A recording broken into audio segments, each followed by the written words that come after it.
আমি আমার বোন আর আমার হাজব্যান্ড একসাথেই ঘুমাইছিলাম, মনে করেন দরজা দিয়েই ঘুমাইছি। ওই সিঁড়ির একটু আগে ও ফ্লোরের পরে পড়েছিল, তারপরে ওরে উঠেছি, দরজা দিছি, বাথরুমে গেছি, দরজা দিয়ে ওরে উঠেছি।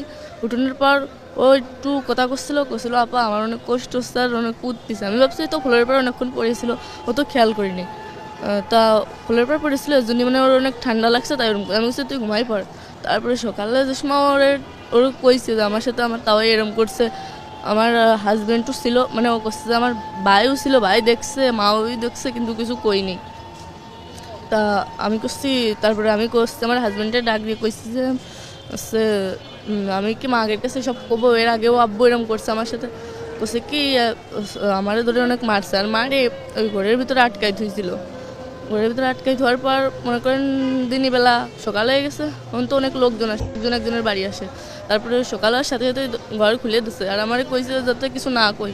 মনে করেন ওরে তো একবার মনে হয় কেউ টের পাইছে, জন্য ছাড়িয়ে দিচ্ছে। কইছে যে তুই যদি কিছু কোস তাহলে তোর বোনটা টের পাবেন না। মানে বাড়ির সবাই মিলে একসাথে কইছে, তাহলে সবাই মিলে যদি একসাথে এরকম করে আমি কোনে যাবো, বাড়িতে একা কারোর কাছে ফোন উঠতেছে না। তারপর বাড়ির আশেপাশের লোক আসে দেখে কি আসি এরম করতেছে, জ্ঞান হারাই ফেলছে আর কেরম মুখ দেখে যা উঠতেছে।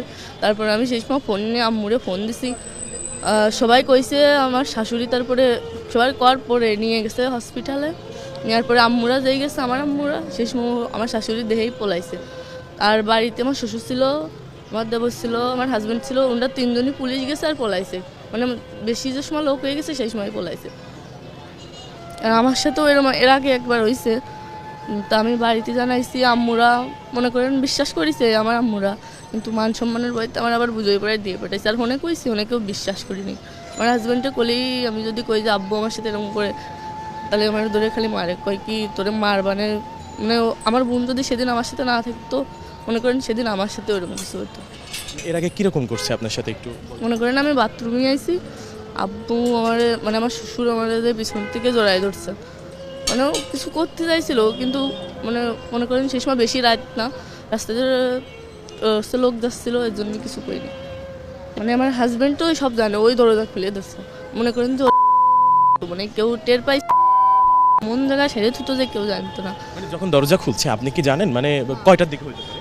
ওই আড়াইটের দিক, মানে সিঁড়ির পরই আমি ওরে পাইছি, সিঁড়ি খাওয়ার পর। হ্যাঁ জি, আমরা রাতে খাওয়ার পর তিনজন একসাথে দরজা দিয়ে ঘুমাই পড়ছিলাম।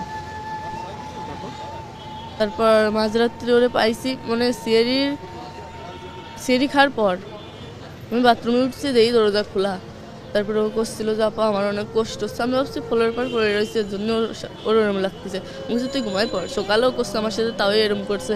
ভাই দরজা খুলে দিচ্ছে, কিন্তু ভাই হচ্ছে কিছু কই নেই, মানে কথা কথি পারতেছে না, অনেক কষ্ট হচ্ছে। আমি বুঝতেছি, আমি যে মা আগের কাছে ফোন দেবো, ফোন টোন কেউ কিছু দিতে দিই নেই।